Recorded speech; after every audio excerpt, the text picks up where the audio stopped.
New country, new stories, new adventures. This time I have landed in Uzbekistan, a land of stunning architecture, rich Silk Road history, warm hearted locals, and food that, well, let's just say if you are vegetarian, it's going to be an interesting ride. If you want to know more about the visa, insurance, flights, hotels, and itinerary, stay tuned till the end. But before you pack your bags, here are some essential tips and things I learned from my journey. Things I wish I knew before visiting Uzbekistan. Let's just start with the visa. As of May 2022, Uzbekistan offers visa-free entry to 86 countries and e-visas to 57 countries. Indian citizens can apply for a tourist e-visa to Uzbekistan entirely online. No need to submit your passport or visit an embassy. Once approved, you will receive a digital copy, so there's no physical visa stamp required. For Indian UAE residents, you can just show your valid Emirates ID and that's it.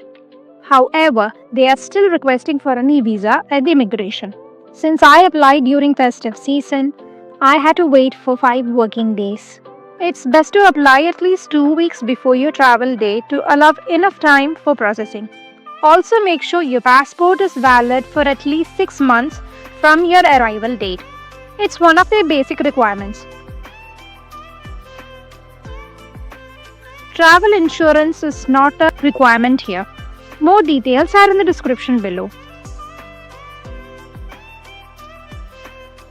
Hotels needs to be booked in advance. Immigration can ask for booking details on arrival. However, most hotels prefer payment on site while you arrive. Ask your hotel to provide a stamped invoice after payment is made. Some tourists are asked to show this during their trip or while exiting the country. And don't be surprised if your hotel hands you a little registration slip. Hold on to it. Even though Uzbekistan has switched to an online system, it's good to keep those slips just in case. For budget travelers, Wizz Air is your friend. Affordable and reliable. While choosing budgeted airlines, try to pack light and do your check-in before reaching the airport. You can use your Yandex Go application. Super convenient and cheap for getting around town. If you need to transfer to other cities quickly, hop on to the Afrosiyob high-speed train. It's fast, clean and comfortable. But a heads up, standard class tickets sell out fast, so book at least a week in advance. Otherwise, you are left with pricier business or VIP seats and arrive 30 minutes early for security checks.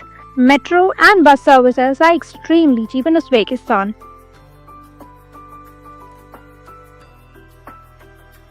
Bring euros or US dollars because cash is king in Uzbekistan.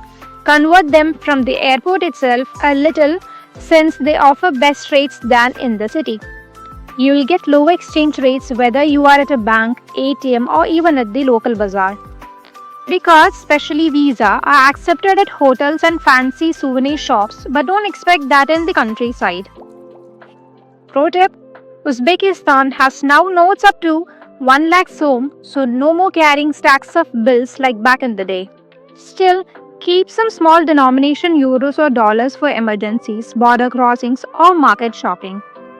Uzbekistan is a hub for traditional crafts. I still regret not buying enough souvenirs, homemade chocolates from there.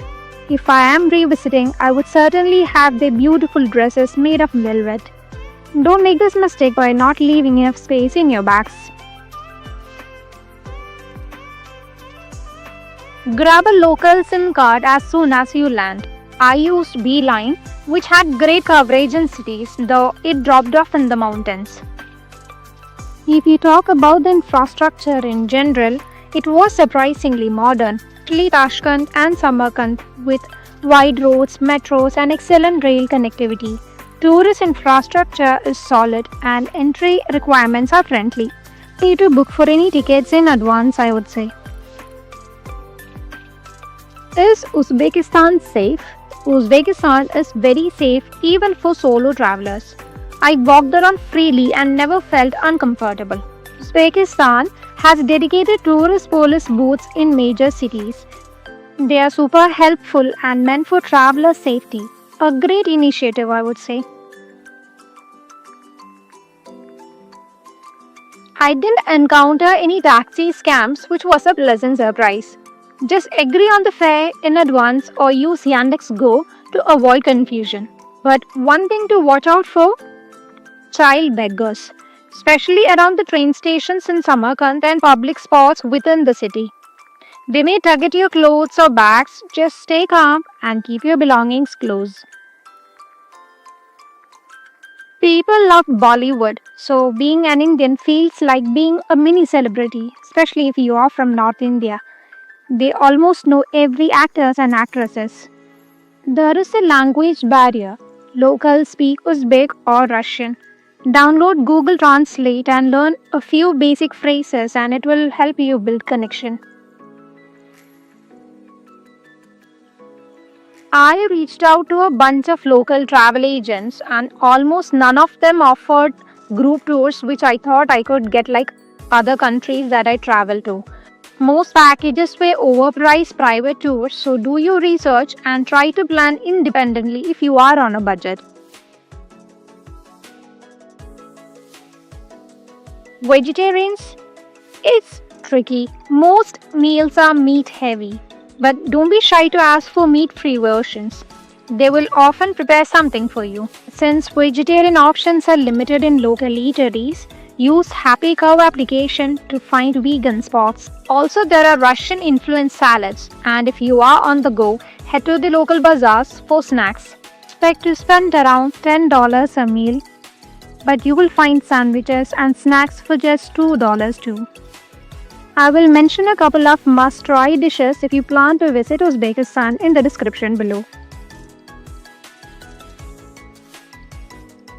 Uzbekistan is culturally modest, so leave the short skirts, tank tops, yoga pants, and revealing clothes at home. Cover your arms and legs, and when visiting active mosques, carry a headscarf to cover your hair. Respect the local vibe, and you will be welcomed with open arms. Timing your trip right makes all the difference. Winter could be from December to Jan. It's all about skiing and snow. Yes, Uzbekistan has its own ski scene. I travel towards the end of March. I would highly suggest you to carry your warmers and waterproof winter jackets if you are visiting during this month. Keep a day or two free for the mountain trips. Just like me, you might find your mountain plants ruined by sudden rain, so don't forget to check the forecast before you go. April to June is perfect spring weather, but it's also peak season, so expect higher prices. September to early November is autumn harvest season. The fruits are fresh, weather is cool, and the energy is amazing. And summer, hot, really hot, 35 to 40 degrees Celsius hot. But if you can handle the heat, you will enjoy the low prices, fewer tourists, and some surprisingly active nightlife. Rooftop dinners, live music, late shopping, and lots of ice cream. But I wouldn't recommend anyone to visit during peak summers. Uzbekistan was more than just a trip. It was a beautiful surprise. Safe, affordable, welcoming, and packed with beautiful moments. Have you got any questions about my trip? Drop them in the comments below. And if you found this video helpful, hit that like button, subscribe, and turn on the bell so you don't miss what's coming next. While planning your itinerary, keep 2 days in each city, and if you have 10 days, you can explore the whole country. Stay tuned as there are more videos coming in to help you prepare a smooth Uzbekistan itinerary. If you have already explored this country, go ahead and check out my other playlist. See you in my next video.